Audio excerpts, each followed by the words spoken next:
This is the running trail that it's my first time running. Actually, I've run a few times halfway, but today I decided to complete the circle. But in this run, like anything else, the power of imagination has always been in my mind. This idea, this perception that something is out there to get me. And this is what I felt as I was running. The entire, more than half of this trail, it's like this. As you can see, trees and hills on the side, and literally no one else walking or running. Throughout the 13-mile stretch that I've gone today, I think I've seen 4 people, 2 walking as a family in a very small stretch, and then 2 riding a bike. So you can imagine if you're running this trail. Suddenly I started hearing footsteps behind me, and I will quickly turn my head looking to see if anybody's behind me. I will hear noises on the side, branches crickling, cracking, and I will turn my head looking for it. Suddenly I realized that my imagination under this unfamiliar stretch or trail is filled with fear. And therefore I had to adapt a new idea. An idea that I am running safely, I'm enjoying, because suddenly I realized I was not enjoying my run anymore. I was constantly terrified, looking back, looking sideways, and yet there was nothing really to be intimidated. But I was intimidated, I was afraid, simply because I harbor an idea, an imaginary act. You might say this is extremely for me, but most of you have encountered it. And most of you are actually experiencing it this very moment. You have created an imaginary idea and chose to harbor it as truth. So therefore you cannot move past your challenges, your obstacles, your pain, because you are afraid. You think you cannot make it. You think it is not for you.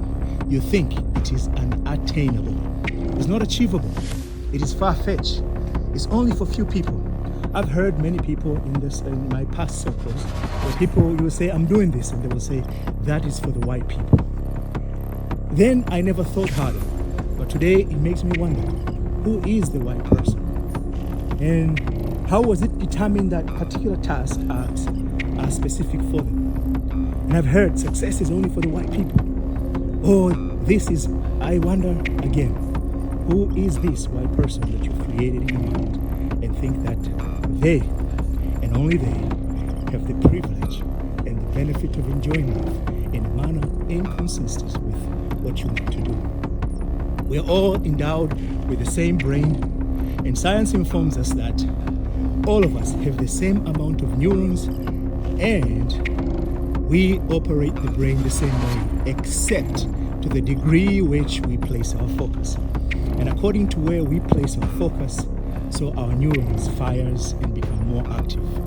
And therefore we create this imaginary act, just like I had in this brief stretch of run, where I imagine things, I heard steps, I hear crackling branches on my side, but yet there was no branch that was falling, there was no branch that was crackling, there was no footstep, no person behind me. All was the act of my imagination. Wake up, my friend. Wake up from that deep sleep where you have been hypnotized by your fear. The ideas, the fear, the improbability, the Goliath that is standing before you is only in your mind.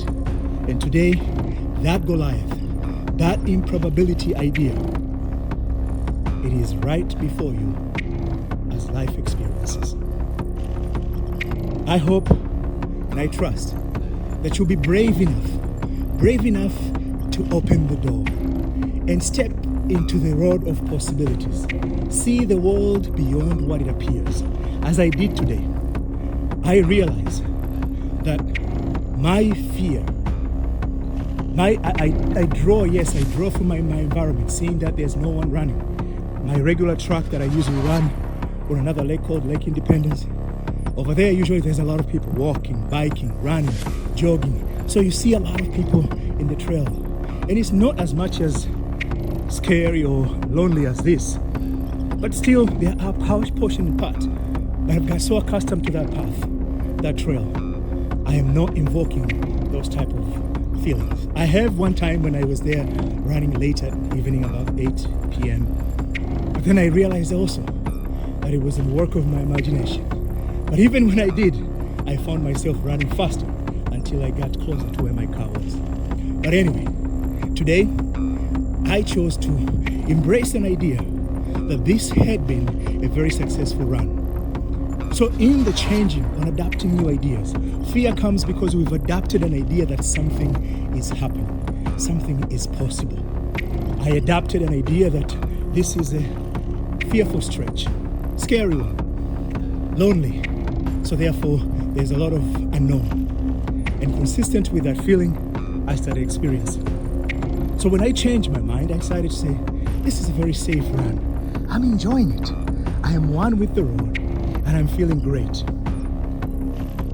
It didn't sink at first, but with time, I felt comfortable. I started enjoying it, and it felt great.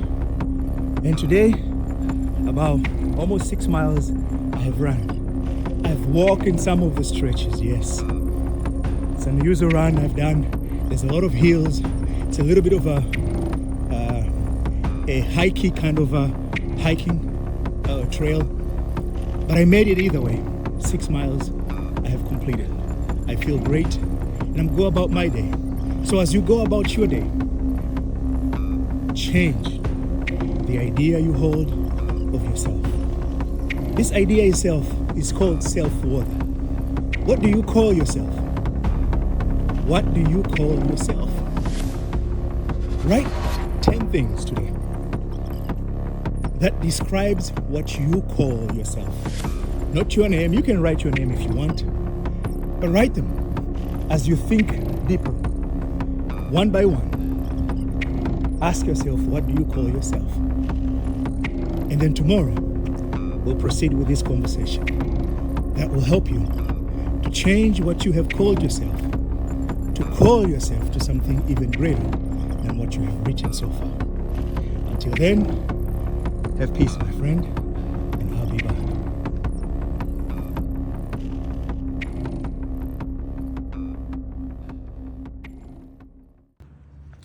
After 6 miles and some change, actually it's a little bit longer than that, the 6 miles that I actually ran, the imagined fear, imagined footsteps, imagine unknown creature coming out of nowhere in the woods. I found myself immersed in a beautiful scene with a play area which speaks of friendliness for the kids, tranquility all over the place, barbecue table, people strolling with roller skating. And in front of me, despite seeing so dark and forestry, is a Lake Rebecca. But all of these I could not have experienced if I allowed my fear to consume me so much and find myself stranded. Actually, there was a point in the junction, I realized an intersection that I have come across occasionally. Intersection that will lead me to another trail that is very familiar and open and run parallel to the road that would have taken me back home. So I contemplated actually to take that trail and head home so that I can ask my wife to drive me back to the park when I can secure the car. That's how much fear was willing to consume me. And if I would have given it the power, it would have devoured me and deprived me with this joy where I can say, I have run the trail and finished it. But most important, where I can say, I have conquered the mind. It is the mind that we must conquer. It is the idea that holds us hostage that we must overcome. It is that very perception that apparently negative thing is right before us. It might have happened and it might have been real, but yet we aggravated it. We elevated it to a degree beyond what is real. But the choice is ours at each and every intersection, as it was for me along that stretch path of about, I don't know, it says it's 13 miles. But I didn't walk many miles. I ran most of it. 98% of the stretch I ran. But what it reveals is the fear, the perceived reality based on that which we imagine. If we allow to get hold of us, it will hold us hostage from that which we are exposed to. The freedom to experience life more grandeur than we've ever perceived possible before. Today I urge you, I actually challenge you to try whatever the Goliath that is standing before you. It is simply an idea that something is real. Whatever the reality that is real in its tangibleness, that you have believed to be consuming every aspect of your life, and it might as well be doing so. But at this very moment, I encourage you, I implore you to consider otherwise. Think of what you would like to have instead of that perceived Goliath. The victory of financial freedom. And if such is so, I have put together a 30-day challenge that is coming up. I just want to let you know, it's a secret yet, but a 30-day challenge to financial freedom. That you can take it, but you have to be committed. You have to give all your best for 30 days. Because I have done so. It's about almost 8. I started running about 11 or so. 10, I apologize. I could do so because now I'm experiencing the financial freedom. I'm not tied to a particular hour of performance. Rather, I am producing value. So my performance is not based on a particular time of work, it's based on value creation. I have changed the economics of myself, and we as a family are changing our economics, improving our welfare, both financially and most importantly, mentally. And for those who are spiritual, we'll call it spiritually. But regardless, I implore you, I challenge you this very moment, take an idea of victory, of something magnificent happening to you, of something marvelous, and turn it into, and assume that it is real. Just as you've assumed the Goliath is real before you, assume that is real. But most important, let's start. In the previous episode, I asked you to write down 10 things. 10 things that you call yourself. 10 things that you say about yourself. Write it down, one by one. Now, since you have written it, if not, write it now. Look at them carefully. 10 things. Don't repeat a single one of them. Your name can be one of them, but you cannot repeat your first name, last name, or second. And then, now you have those things. Go through that list.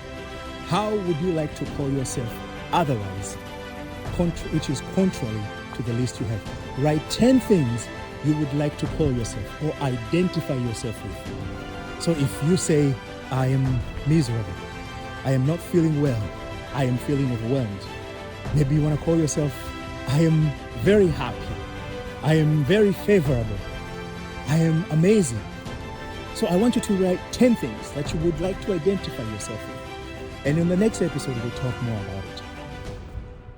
Until then, I'll be back. Otherwise, subscribe, follow, share, and like. And above all, check out the upcoming call, the upcoming challenge of financial freedom.